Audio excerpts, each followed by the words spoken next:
लेकिन आप जिस भाषा का प्रयोग करते हैं वो इस गरिमा के अनुकूल नहीं लगती। जैसे जैसे आपने एक पत्रकार को कहा कि तुझे नंगा कर दूंगा, ये साधु की भाषा तो नहीं हो सकती, ये संत की भाषा तो नहीं हो सकती। ब्राह्मण समाज पर कमेंट करने वाले एक व्यक्ति को आपने कहा, रुको जरा, मूर्ख, ठठेरी के बरे न कट्टा।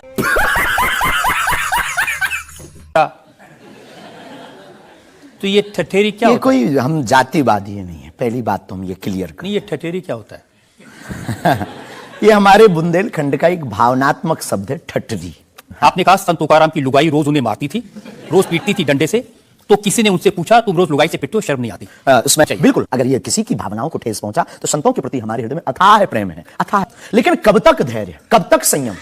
राम की यात्रा पर कब तक पत्थर सहेंगे? पालघर के संतों को बर्बरता के साथ मारा जाता है, कब तक सहेंगे? रामचरितमानस की प्रतियां जलाई जाती हैं, कब तक सहेंगे? संतों को पाखंडी इस देश में बताया जाता है, कब तक धैर्य और संयम रखें? एक दिन भगवान का भी धैर्य खो गया था और उन्होंने भी बाण मार करके समुद्र को सुखा दिया था और रावण का दमन कर दिया था। चाय भी मंगवा दो साहब। अच्छा, हम चाय पियेंगे, हम चाय पीना चाहते हैं। हाँ, और पानी और चाय दोनों भेजा जाए जी। हमारे दादा गुरु ने तो श्लोक भी बनाया, कहो तो सुनाऊं? चाय पर श्लोक? चाय पर श्लोक आपने नहीं सुना होगा, एक बार केटली गर्भ संभूतम शक्कर पत्ती मिश्रितम कप मध्य विराजते देवी ओम चाय चंडिकाय नमो नमः। टीआरपी के चक्कर में रोज तो लोग हमारी शादी करवा देते हैं यूट्यूब पर। आपने सिर्फ ये भर देखा, ये भी तो देखिए कि हर बार हमारी लड़की बदल दी जाती है।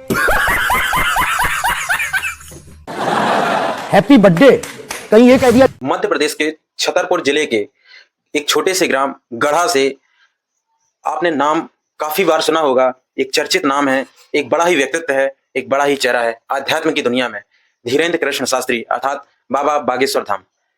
आजकल इन्हें कोर्ट में देखा जा रहा है क्योंकि इन्होंने कुछ ऐसे बयान दिए हैं जिसके कारण इन्हें कोर्ट में जाना पड़ा। और कोर्ट में या अदालत में इन्होंने इस अंदाज में जवाब दिए क्योंकि ये अपनी प्रवक्ता शैली के लिए भी जाने जाते हैं। तो इनका जो अंदाज था वो काफी मजेदार था और कई बार इन्होंने वहां पर भी जज को चौंका दिया क्योंकि इनके बात करने का जो लहजा है, जो अंदाज है, वो बड़ा ही निराला है। तो आपको यहाँ पर निश्चित तरीके से एक चौंकाने वाला वीडियो भी देखेगा कि इन्होंने क्या किसी को क्या कह दिया और इसी पर जज जो थे कोर्ट के वो चौंक गए। और वीडियो को अंत तक देखें, पूरा देखें ताकि आपको एक एक बात क्लियर हो। जो उन्होंने गहन बात कही, धीरेन्द्र कृष्ण शास्त्री ने जो एक अलग बात कही, कोर्ट में चौंकाने वाली कुछ बातें कही, जनता ने तो काफी हंसा उनकी बातों पर। कोर्ट के जज भी कई बार हंसे और उन्होंने कहा कि इस डायलॉग बाजी की वजह से आप फेमस हो गए हैं। आखिर इतने प्रचलित या फेमस क्यों हैं? तो उनके जवाब ही ऐसे होते थे, उनके डायलॉग या जो उनके बात करने का लहजा है, अंदाज है, वो बड़ा ही निराला है। जनता इसे सुनती है और उनकी जो फैन फॉलोइंग है वो काफी बड़ी है। क्यों? क्योंकि उनकी जो बात करने का अंदाज है वह बड़ा ही निराला है। आइए पूरा वीडियो देखते हैं, तब आपको काफी मजा आएगा। शास्त्री जी, कुछ लोग आपको पीठाधीश्वर मानते हैं, कुछ लोग गुरु मानते हैं, लोग महाराज कहते हैं, बड़ा आदर करते हैं, कोई संत कहता है, लेकिन आप जिस भाषा का प्रयोग करते हैं वो इस गरिमा के अनुकूल नहीं लगती। जैसे आपने एक पत्रकार को कहा कि तुझे नंगा कर दूंगा, ये साधु की भाषा तो नहीं हो सकती, ये संत की भाषा तो नहीं हो सकती। ब्राह्मण समाज पर कमेंट करने वाले एक व्यक्ति को आपने कहा, रुको जरा, मूर्ख, ठठेरी के बरे न कट्टा।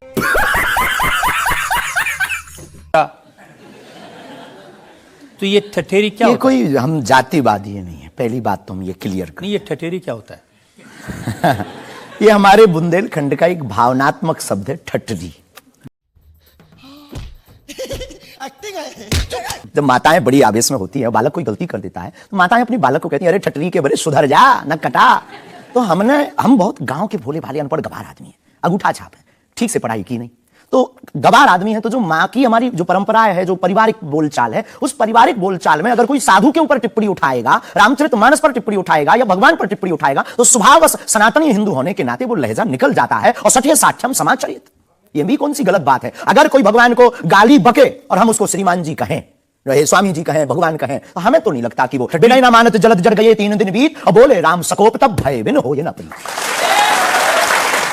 देखिए, आप अपने आप को बड़े पढ़ा लिखा गवार कह करके तो नहीं छुप सकते उसके पीछे। आपने उनसे कहा कि तू मुझे मिल जा, मैं तुझे मसल दूंगा। बहुत अच्छा, हाँ, ये हमने कहा क्योंकि उन्होंने कथावाचकों को पाखंडी कहा था। जिस विषय पर आपने ये टिप्पणी किया, उन्होंने कथावाचक, हमने कहा कथावाचक हो सकते पाखंडी, पर पर्टिकुलर नाम लीजिए, सब नहीं हो सकते। इस भारत में जगतगुरु स्वामी रामभद्राचार्य भी है, मुरारी बापू भी कथाव्यास है, पूज्य पाद श्री मलुक पीठाधीश्वर भी कथाव्यास है, उनमें एक दास भी है।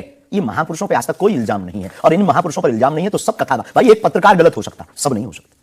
हम अगर सबको कहें कि सब पत्रकार ऐसे होते हैं तो ये हमारी धूर्तता होगी। तो उसने सब कथावाचकों को ऐसा कहा था, तब हमने उसको कहा था कि भाई अगर तुम ऐसा कहो तो महापुरुषों के बारे में तो किसी को नहीं कहना चाहिए, तो बात ठीक है। तय है, रामचरितमानस के बारे में नहीं कहना चाहिए तो तय है। तो उसके लिए अगर ऐसा मसला कह दिया समझाने के लिए, वो है तो हमारा चेला। लेकिन आपने संत तुकाराम के बारे में क्या कहा? संत तुकाराम, आपने कहा संत तुकाराम की लुगाई रोज उन्हें मारती थी, रोज पीटती थी डंडे से। तो किसी ने उनसे पूछा तुम रोज लुगाई से पिटते हो, शर्म नहीं आती?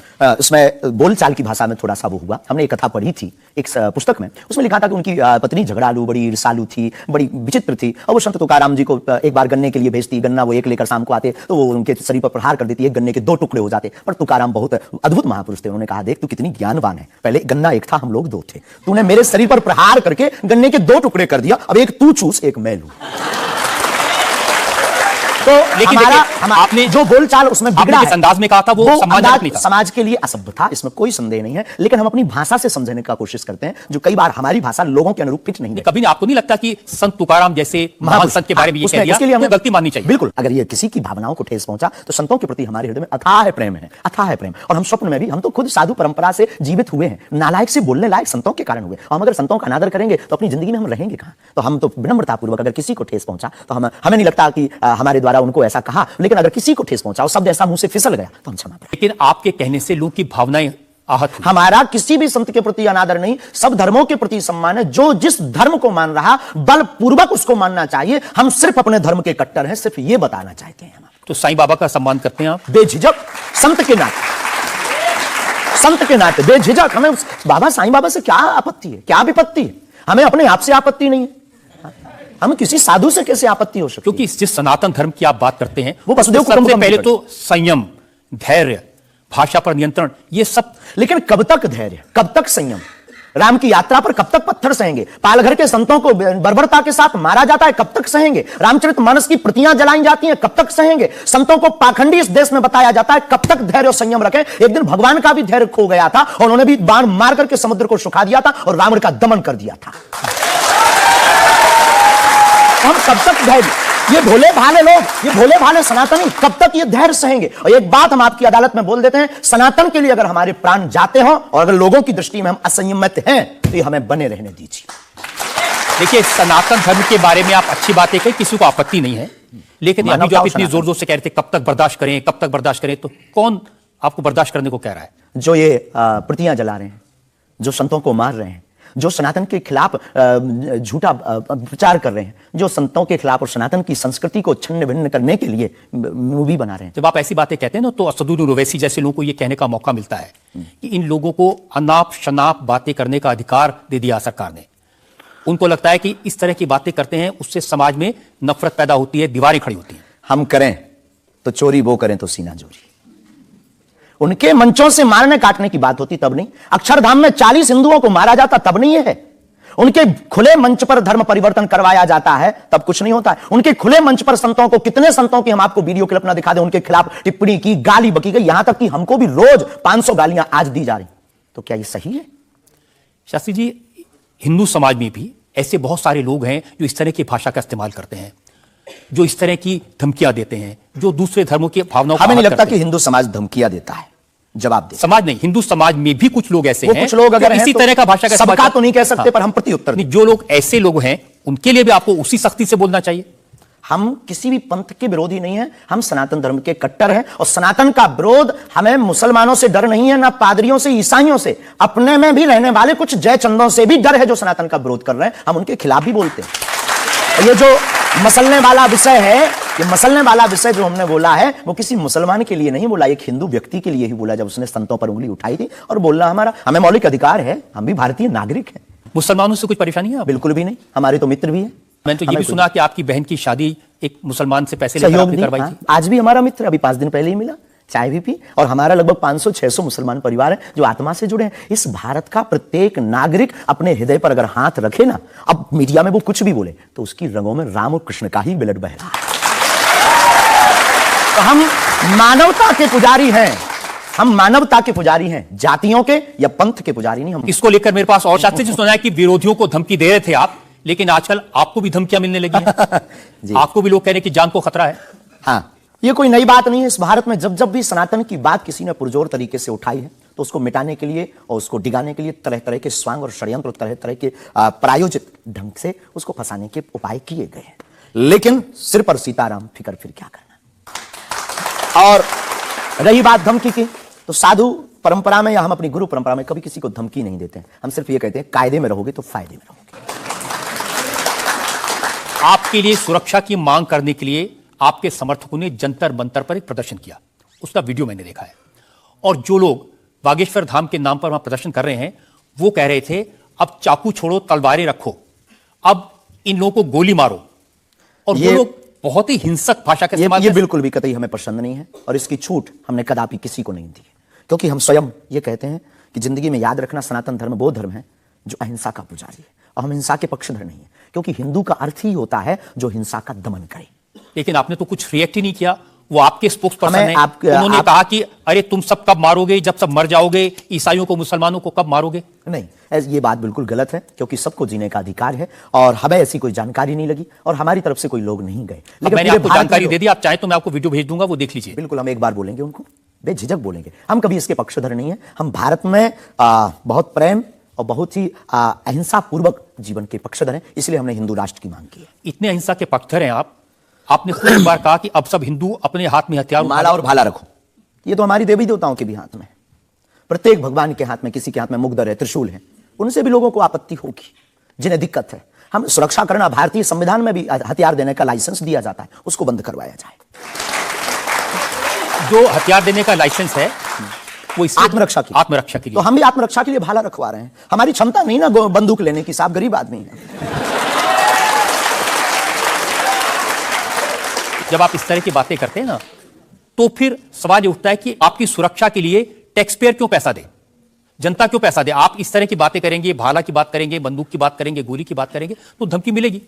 हाँ मिलेगी, लेकिन हमने कभी बंदूक की बात नहीं की, हमने भाला और माला की बात की। और रही बात सुरक्षा की, तो प्रत्येक नागरिक की सुरक्षा करने की जिम्मेदारी भारत सरकार की है और हमें अपने इष्ट और भारत की सरकार पर भरोसा है, वर्तमान सरकार पर भरोसा है। साधु संत के तुम रखवारे, असुर निकंदन राम दुलारे, एक तो हमारा पहला भरोसा ही है। हमारे इष्ट हमारे हनुमान जी है और हमारा ये धमकी नहीं है। और बार बार मरना नहीं, एक बार बचना नहीं, तो डरना किस बात का। तो जब तक जिएंगे, प्राण अगर जाते हो चले जाएं, पर सनातन की चर्चा, घर घर राम पहुंचाने की चर्चा नहीं हम छोड़ेंगे। वो 50 उपाय कोई करेंगे। कोई ना कोई डर तो है। आप कहते हैं कि मैं अब बुलडोजर खरीदने वाला हूं, हिंदुओं एक हो जाओ, पत्थर मारने वालों पर बुलडोजर चलाओ। ये भी हमारा अहिंसात्मक बयान है, पूर्ण अहिंसात्मक। बुलडोजर कब से अहिंसात्मक हो गया? वाह, ये कुआं खोदने के भी तो काम आता है। तो हमने कहा कि अगर राम की यात्रा पर कोई पत्थर फेंकेगा तो बचाने के लिए भाई बुलडोजर खरीदो, और अगर किसी को अपनी शरीर की दिक्कत है या किसी को अपने पंथ को दिक्कत है, वो क्रेन खरीद ले, हमें क्या दिक्कत है। हम कोई रोक नहीं रहे हैं, लेकिन अभी हमारे पास इतना रुपया नहीं आया कि हम बुलडोजर लें, और अगर आप लोग सहयोग करेंगे तो हम रख लें। देखिए,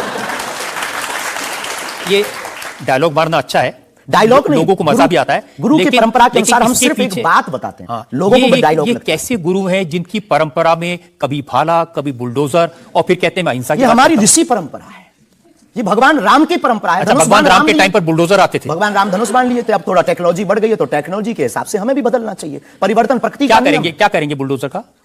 आत्मरक्षा। घर के बाहर रखेंगे कि देख भाई तू आना मत, ये भी है भाई। बंदूक जो इनके पास होती है, सिपाहियों के पास चलाते थोड़ी हैं अनेक बार, वो तो दिखाने के लिए होती है कि आप जो बातें कह रहे हैं ना कि सिपाहियों के पास भी बंदूक होती है, जो सीमा पर रक्षा करते हैं उनके पास बंदूक होती है, हमारे पास क्यों नहीं हो सकती? ऐसी बातें जानते हैं, मैंने किससे सुनी थी बहुत साल पहले, भिंडरान वाले से। ये कौन है? भिंडरान वाले पंजाब में जो आतंकवाद फैला था, उसके सिंबल। नहीं, हमने कभी बंदूक की बात नहीं की, बुलडोजर की। उनसे मैंने ये सवाल पूछा था। उन्होंने बुलडोजर रखी थी। मैं आपको बताता हूं, उनसे मैंने, देखिए ये मजाक की बात नहीं, मैंने उनसे सवाल पूछा था कि उनकी आपत्ति क्या थी कि जो हिंदू हैं वो यज्ञोपवीत क्यों पहनते हैं और सिख लोगों को कृपाण लेकर जाने की इजाजत क्यों नहीं होती। तो मैंने उनसे कहा यज्ञोपवीत से क्या नुकसान किसी को हो सकता है? तो उन्होंने कहा नहीं, इससे भी गला घोट के मारा जा सकता है। मैंने कहा आप तो बंदूक की बात कर रहे हैं। तो उन्होंने यही कहा था कि सिपाहियों के हाथ में भी तो बंदूक होती है, वो भी आत्मरक्षा के लिए। तो ऐसी बातें जो लोग गुरु परंपरा के लोग हों उनको नहीं कहनी चाहिए। आपकी दृष्टि से कह सकते हैं, लेकिन हमें लगता है कि आत्मरक्षा के लिए सब कुछ जरूरी है, वर्तमान समय में आवश्यक है। और बुलडोजर की बात अगर कहें तो बुलडोजर का पूर्ण अहिंसात्मक बयान है, और किसी व्यक्ति से अगर आप जोड़ रहे हैं तो उसका निज मत है। हमारा मत बंदूक की तरफ। सनातन धर्म का मत क्या है? सनातन धर्म का मत है सत्य, अहिंसा, दया, क्षमा, दान, जप तप। मारकाट की बात तो नहीं करता। वीरता भी है, ये वीरता का प्रतीक है। बुलडोजर। बुलडोजर। चाय भी मंगवा दो साहब। अच्छा, हम चाय पियेंगे, हम चाय की पीना बड़ी चाहते हैं। आदत है। हाँ, तो पानी और चाय दोनों भेजा जाए। जी जी। वैसे तो संतों को चाय पसंद नहीं आती है ना? लेकिन आपके बारे में जितना मैं रिसर्च की हूँ मुझे पता चला है आपको चाय बहुत पसंद है। क्या ये सही है? जी बहन, बहुत सही बात है। जो कौन सी चाय अदरक पसंद वाली करते चाय। हैं? अदरक वाली चाय, और हमारे दादा गुरुजी को बहुत प्रिय है। इस चाय से हमारी याद जुड़ी हुई है, दादा गुरु से। हम 2 भाई हैं वैसे तो, पर ताऊ चाचा के मिलाकर के 10 भाई हैं। और हम जब दादा गुरुजी के पास जाते थे तो सब ऐसे ही बैठते थे। तो दादा गुरुजी बहुत सिद्ध महापुरुष, बहुत कम बोलते थे, महापुरुष थे। तो वो चाय पीते थे तो अपनी जूठी चाय, ये जो नरेली है, इसकी आधी चाय हमको देते थे। तो हमारे जीवन में हमें ये लगा कि ये नालायक से बोलने लायक गुरु के इस प्रसाद के कारण बना है। और प्रत्येक, इसके पीछे एक और रहस्य है, प्रत्येक बालक को अपनी परंपरा को छोड़ना नहीं चाहिए, चाहे किसी भी लेवल पर पहुंच जाए। शायद ये भी सूत्र है। शुरुआत जहां से हुई, गुरु से शुरू जिसका जीवन हुआ, उसे कुछ भूलना नहीं चाहिए। इसलिए हम भूले नहीं, ये शायद हमें लगता कि हमारी अच्छी आदत है। चाय बुरी आदत, क्षमा कीजिए, युवाओं से प्रार्थना है मत पीना, हम नहीं रुकेंगे।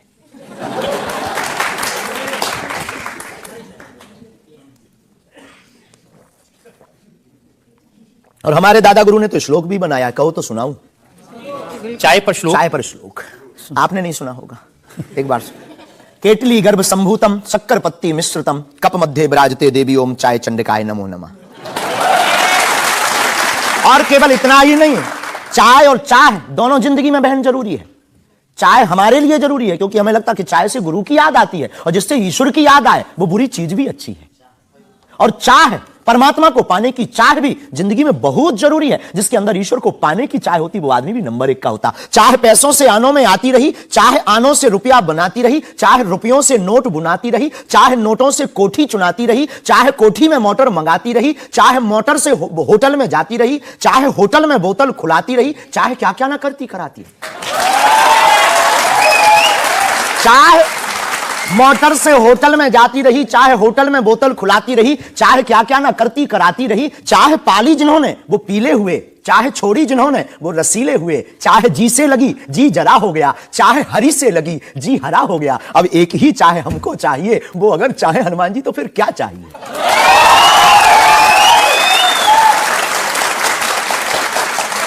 अब आप ये मत कहना कि ये डायलॉग बाजी है क्योंकि हम आपकी अदालत में ये कहते हैं हमारा कोई भी बयान डायलॉग नहीं है, हमारा प्रत्येक बयान हमारे युवाओं को और भारत को जगाने का है। मैं तो सोच रहा था कि आपको पहले से पता होगा कि मैं क्या पूछने वाला हूं। शायद ये जो चाय आप पीते हैं, इससे एनर्जी आती है, ऊर्जा आती है, शक्ति मिलती है। लगभग गुरु की याद आती है। और देखो चाय पीना, देखो सच बात यह है कि चाय पीना ठीक नहीं है, चाय हानिकारक है, भूख मारती है। लेकिन हम 24 घंटे में 18 घंटे सेवा करते हैं, लगभग 17 घंटे गद्दी पे बैठते बोलते हैं। भूख लगेगी तो नींद आएगी, नींद को मारने का एक बहुत अच्छा उपाय है चाय पी लेंगे। भूख हम तो हम ज्यादा समाज सेवा कर पाते हैं, हमें ऐसा लगता है, पर डॉक्टरी भाषा में ये ठीक नहीं है। तो ये सिर्फ समाज सेवा के काम आती है, या फिर जैसे शाहरुख खान की फिल्म पठान को आपने क्रिटिसाइज किया, वो भी चाय का असर था? चाय कोई नशा नहीं है, लेकिन अगर आप उसकी बात करें तो हमने सिर्फ सनातन की बात की कि हमारे सनातन पर भगवा रंग ही बेशरम क्यों बार बार। एक फिल्म 1987 के लगभग आई थी, संतोषी माता की फिल्म। संतोषी माता की फिल्म आने के बाद लोगों की भावना इतनी दृढ़ होगी कि शुक्रवार को टमाटर और नींबू बिकना कम हो गए। और अगर आप सनातन के खिलाफ, आपको याद होगा, और अगर सनातन के खिलाफ कोई मूवी बनाओ तो मंदिरों में, भगवान के चरणों में और माता पिता और गुरु के प्रति आस्था लोगों की कम हो जाएगी। इसलिए बार बार हमारी संस्कृति, हमारे सनातन और हमारे भगवान राम को टारगेट ना किया जाए। बिना देखे आपने फैसला कर लिया कि वो भगवान राम को टारगेट किया गया है, सनातन को टारगेट किया गया है। भगवा रंग तो देखने की जरूरत ही नहीं है, खून ही भगवा है। रंग से किसी धर्म को जोड़ना ये तो ठीक नहीं। ये देश तिरंगे का देश है और तिरंगे में तीनों रंग हैं। बिल्कुल है, और सब रंगों का सम्मान करना चाहिए। तो है तो हमने कभी, अच्छा तो भगवा रंग, हरा रंग भी तो बेशरम हो सकता है। हाँ, क्यों नहीं हो सकता? हो सकता है ना। हाँ। बस यही हमारी मांग है। देखिए, ये इस तरह की जो मांगे करते हैं ना, उसी पर मुझे आपत्ति है। आप कहते हैं ये भारत राष्ट्र, हिंदू राष्ट्र बने, बेझिझक बने, हिंदू राष्ट्र बनेगा। ये जातिवाद, हम जातिवाद के खिलाफ हैं। कब तक गालियां जातिवाद के नाम पर, कब तक राजनीतिक रोटियां सेकी जाएंगी? ये बंद करो। कब तक जातिवाद के नाम पर वोट लेंगे? आप ये बंद करो। भारत को हिंदू राष्ट्र बनाओ, सामाजिक समरसता होगी, सब में समानता होगी, सौहार्दता होगी, न पत्थर गलेंगे, न रामचरितमानस जलेगी, न राम के ऊपर कोई टिप्पणी होगी। हिंदू राष्ट्र होगा तो राम राज्य आ जाएगा। भारत विश्व गुरु है। शास्त्री जी, ये जो देश है ना, ये भारत के संविधान से चलता है। वो संविधान जो बाबा साहब अंबेडकर ने बनाया था। क्षमा कीजिए, हम उसके आदर करते हैं, हमारे पूर्वजों ने स्वीकार किया। कहां आदर कर रहे हैं? वो संविधान कहता है ये धर्मनिरपेक्ष राज्य है, इसमें रिलीजन के नाम से इसको देश नहीं बनाया जा सकता। संविधान का प्रथम पृष्ठ ही भगवान राम के चित्र से प्रारंभ होता है। हाँ बिल्कुल, संविधान का प्रथम पृष्ठ, जिस देश का संविधान भगवान राम से प्रारंभ हो, तो क्या वो हिंदू राष्ट्र राम राज्य नहीं हो सकता है? वही संविधान जो भगवान राम के पृष्ठ से शुरू होता है, वही संविधान कहता है कि भारत एक धर्मनिरपेक्ष हमने ऐसा राज्य है। सुना है, पढ़ा नहीं है, पूछना नहीं, पंथ निरपेक्ष कहा है। धर्म तो सिर्फ सनातन नहीं, धर्मनिरपेक्ष हाँ, तो धर्म सिर्फ सनातन है, बाकी सब पंथ। देखिए, और जो देश धर्मनिरपेक्ष नहीं होते, जैसे हमारे पड़ोस में पाकिस्तान धर्म के आधार पर बना, उसका क्या हाल है ये आप देख रहे हैं। देख रहे हैं, लोगों के पास खाने को रोटी नहीं है, आतंकवाद चरम सीमा पर है। जब इस्लाम के नाम पर देश बनेगा, धर्म के नाम पर बनेगा, तो ये होगा। बिल्कुल बात सही है आपकी, लेकिन हम आपको बता दें, बाकी सब पंथ हैं, धर्म सिर्फ सनातन है। सुप्रीम कोर्ट के सामने ये मामला आया था, और सुप्रीम कोर्ट ने क्या कहा था, एग्जैक्ट वर्ड्स मैं आपको बताता हूं। सुप्रीम कोर्ट ने कहा कि भारत जैसे धर्मनिरपेक्ष देश में धर्म के आधार पर घृणा फैलाने की, लोगों को बांटने की गुंजाइश नहीं है।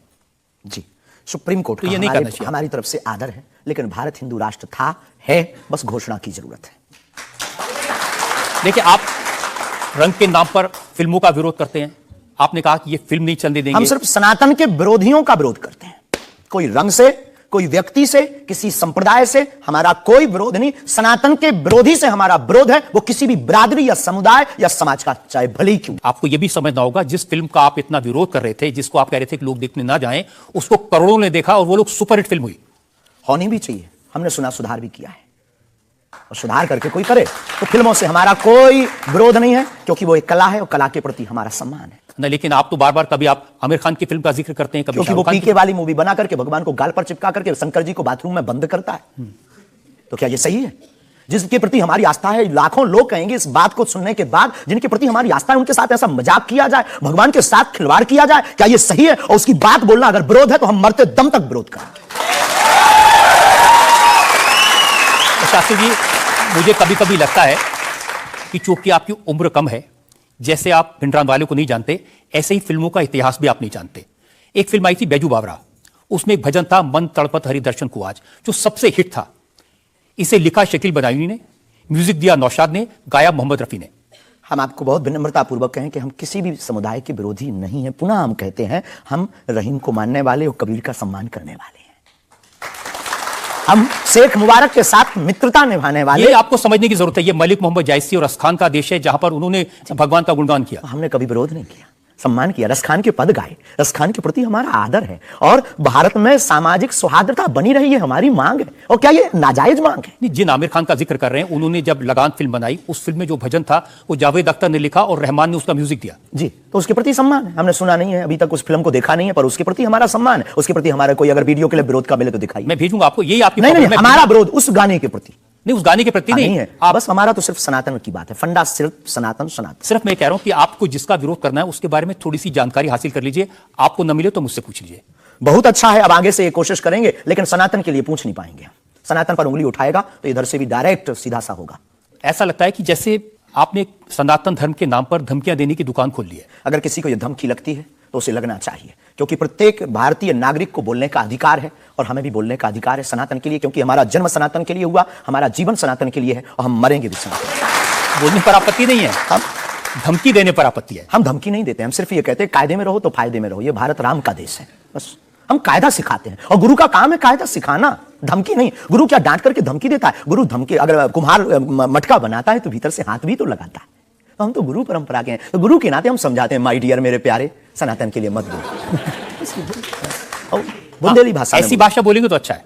नहीं बोलेंगे, पर ठटरी बरे भी नहीं छोड़ेंगे। मोदी जी को ये प्रोजेक्ट करते हुए जैसे बागेश्वर धाम आए, मेरी जानकारी है कि 3 वीडियोस हैं, उनमें से एक बागेश्वर धाम का है। बागेश्वर धाम के ऑफिशियल चैनल से कभी हो ही नहीं सकता है, ना ऐसी भूल हो सकती है, क्योंकि हमने कभी ऐसी इजाजत नहीं दी। ये बहुत बड़ी गलतियां हैं। टीआरपी के चक्कर में रोज तो लोग हमारी शादी करवा देते हैं यूट्यूब पर। आपने सिर्फ ये भर देखा, ये भी तो देखिए कि हर बार हमारी लड़की बदल दी जाती है। हैप्पी बर्थडे कहीं ये कह दिया जाता है। एक ने न्यूज डाली थी, बागेश्वर सरकार 23 तारीख को परिणय सूत्र में बंधेंगे। संतों के फोन आने लगे। तो ये सिर्फ मीडिया पर, चूंकि बागेश्वर धाम बहुत सर्च हो रहा, और हनुमान जी भला सर्च हो क्यों ना, हनुमान जी तो लोगों की श्वास में, ये पवन पुत्र हैं। तो लोग बागेश्वर धाम बालाजी के नाम से सर्च करते हैं तो लोगों को जो कुछ यूट्यूब वाले हैं, सब नहीं, कुछ यूट्यूब वाले हैं जो अपनी व्यूअरशिप बढ़ाने के चक्कर में इस प्रकार का कुकृत्य करते हैं जो दुष्प्रचार है। और बागेश्वर धाम ने इस पर अनेक बार कार्रवाई भी की, उनके खिलाफ नोटिस भी भेजा और अनेक बार डिस्क्लेमर भी बागेश्वर दरबार में हमने दिया है कि किसी भी प्रकार की भ्रामक जानकारी से बचें। धाम का इस प्रकार से कोई भी लेना देना नहीं है, ये खुद की निजता के साथ वो बेफुजूली के कार्य कर रहे हैं और बागेश्वर धाम इसके लिए कानूनी कार्रवाई भी करवाएगा। शास्त्री जी, प्रधानमंत्री को लेकर इस तरह की वीडियो बागेश्वर धाम के नाम से जाएं तो आपको नहीं लगता कि ये भोले भाले लोगों के लिए मिसलीडिंग है? लोग ऐसी बातों पर भरोसा कर लेंगे। धाम से तो हुआ नहीं, कोई कर रहा हो तो खबर नहीं है, पर कर रहा जो उसके खिलाफ कानूनी कार्रवाई, आपके नाम पे भी कोई कर रहा है तो भी आपको कोई एक्शन लेना चाहिए। आपको कुछ कार्रवाई की है? हाँ, अनेक बार नोटिस भी भिजवाया है, अनेक बार कितने चैनलों को बंद करवाया है जो कई बार कोई खान के खिलाफ कर देते थे हमारे लिए, कई बार कोई धमकी डाल दे, बागेश्वर धाम पहुंचे जेल, अब वो ऐसी हथकड़ी हो वो पुलिस अगल बगल लगा देते थे। तो इनसे हमारी आपके सोच से भी प्रार्थना, इसको बहुत देखा जाएगा, आपकी अदालत को जब भी देखा जाए इस प्रकार की भ्रामक जानकारी से बचें। हम इस प्रकार कोई भी हमारा दरबार या कथा प्रदर्शन का विषय नहीं है, हमारी कथा और दरबार दर्शन का विषय है। तो आपकी तरफ से मोदी जी के वीडियोस को लेकर के क्या कार्रवाई की गई? इसमें अभी इसकी हमें आज पता लगा है कि मोदी जी का बना है। पूर्व में हमको वो जेएलएल वाला बताया था, हमें इसका ज्ञान नहीं है, लेकिन हम जाते ही तुरंत आपकी अदालत के बाद लीगली कार्रवाई एफआईआर अपने अमुक थाने पर करवाएंगे। अच्छा, इसके अलावा और भी बहुत सारे वीडियोस हैं, देवेंद्र फडणवीस का है, मनोज तिवारी का है, ये तो ये भी फर्जी वीडियो है। अरे नहीं, ये तो आए थे, इनके मत करवा दियो ना ना ना। देवेंद्र फडणवीस जी भी आए थे, मनोज तिवारी हमारे बहुत प्रिय शिष्य हैं, वो भी आए थे और बहुत आए हैं, पर मोदी जी नहीं आए हैं। हाँ, ये बता देते हैं तो इन पे एफआईआर जी डिलीट ना करवा दियो, आप रोक दियो। लेकिन आपके एक दो सेंटेंसेस हैं जिसमें आप कुछ मोदी जी कह रहे हैं, मोदी जी आइए। हाँ, वो हम लंदन में दरबार में थे, ये शायद उससे अगर ये जोड़ा हो, पूरा तो देखा नहीं, उससे जोड़ा हो तो खबर नहीं, हौस नहीं। मोदी जी वो जहां लंदन में रामकथा हम कर रहे थे तो श्री राम मंदिर के, सनातन मंदिर के जो प्रमुख है वो एक मोदी जी है, वो भी गुजराती है। तो वो दरबार में बैठे हुए थे, किसी कारण उनकी व्यवस्था के कारण प्रशंसा के लिए उनका जिक्र आया तो लोगों ने शायद वो कट करके उठाया हो, हमारे स्मरण में ऐसा है। लेकिन ये भी गलत है, ये भी अपराध है, वो भी ऑफिशियली बिना लीगली सहमति लिए बिना आप कोई भी वीडियो शेयर या वो नहीं कर सकता, ऐसा कुछ नियम है तो ये भी गलत है। मैं आपको बताऊं शास्त्री जी, मैंने 40 साल हो गए मुझे पत्रकारिता में, ऐसे बहुत सारे उदाहरण मैंने देखे हैं। चंद्रा स्वामी को उदाहरण देखा था, वो नरसिम्हा राव के साथ उनकी तस्वीरें, राजीव गांधी के साथ उनकी तस्वीरें, जॉन मैकेंद्रो के साथ तस्वीरें, लिज टेलर के साथ, ये अंतर्राष्ट्रीय ख्याति प्राप्त लोग हैं और वो ये तस्वीरें दिखाकर अपनी दुकान चलाते थे और वाकई में जो दुनिया के बड़े बड़े लीडर्स थे उनसे उनकी पहचान थी। ब्रुनोई के सुल्तान उनके शिष्य बन गए थे इसी वजह से। अफ्रीकन कंट्रीज के प्रेसिडेंट थे मोबुतू, वो उनके शिष्य बन गए थे।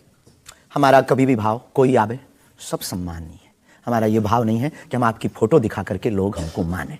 देखो, आप हमारी मीडिया पर प्रचार कर सकते हो, पर अगर दम नहीं होगी, सत्यता नहीं होगी तो व्यक्ति एक बार आएगा, लौटकर कभी नहीं आएगा, आपको भी गाली देगा, हमको भी गाली देगा। तो ये माध्यम हो सकते हैं, साधन हो सकते, साध्य नहीं। तो हमारा ऐसा भाव नहीं, क्योंकि हमारे पास जो है वो खुली किताब है, ऊपर से नीचे